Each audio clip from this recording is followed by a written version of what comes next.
to the Great Reset, or what I like to call the Great Re-shit. That's where they take some old shit, dust it off, and repurpose it as new shit. Now, you may have heard of the Great Reset by one of its more familiar names, like Agenda 21, Agenda 2030, the Fourth Industrial Revolution, or my personal favorite, the New World Order. And don't be fooled by the term reset, because they don't plan on resetting anything. A reset is when your Super Mario game glitches, so you take out the cartridge, you blow in it, you stick it back in, and boom, up pops Mario again. This is kind of like that, except when you turn the game back on, instead of Mario on your screen, it's Bowser coming out of the TV to murder your grandma. We're talking about the complete transformation of humanity into a godless transhumanist nightmare from Orwellian hell. I want to direct your attention to the World Economic Forum, who created this demonic plan, and more specifically to their chief, Klaus Schwab. Now, Mr. Schwab likes to throw around a lot of buzzwords to convince the masses that this agenda is for the betterment of humanity. Words like sustainability and inclusivity and equality for all. But in his 2016 book, The Fourth Industrial Revolution,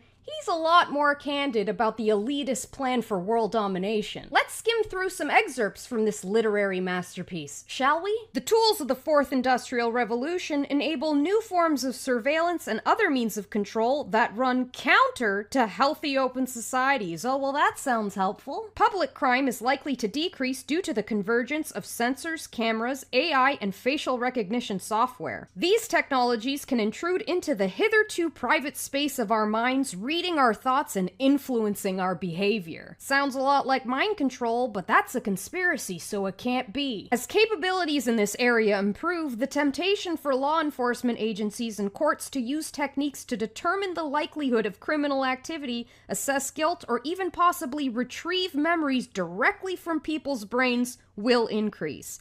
Even crossing a national border might one day involve a detailed brain scan to assess an individual's security risk. And last but definitely not least, the future will challenge our understanding of what it means to be human from both a biological and a social standpoint. Better call up Sarah Connor. Now, unless you've been microdosing sedatives for the past 8 months, I'm sure you've realized by now that the CV-19 pandemic was manufactured to kickstart this agenda. And if you haven't noticed, congratulations. There's a very good chance that you'll escape vaporization. Freedom is slavery. Ignorance is strength. But the invisible boogeyman narrative won't hold up forever, and the WEF is well aware of that. That's why they have a backup crisis to carry the agenda home. What crisis would that be? That's right, you guessed it, our good old friend, global warming. For those of you who don't know, global warming is a manufactured crisis created by the Club of Rome. A crisis think tank created in 1968 in order to convince the masses to agree to their own demise. So be prepared to hear about all the sacrifices you're gonna have to make in order to save the planet. Sacrifices like giving up your property rights, being forced into smart cities, and being injected with nanotechnology so they can track you down for thought crimes. Now, why anyone in their right mind would think it's a good idea to give the very elitists who destroyed the planet more power to now save the planet is beyond me, but hey, we're talking about the same species who eats Tide Pods and thinks polyester can protect you from a virus.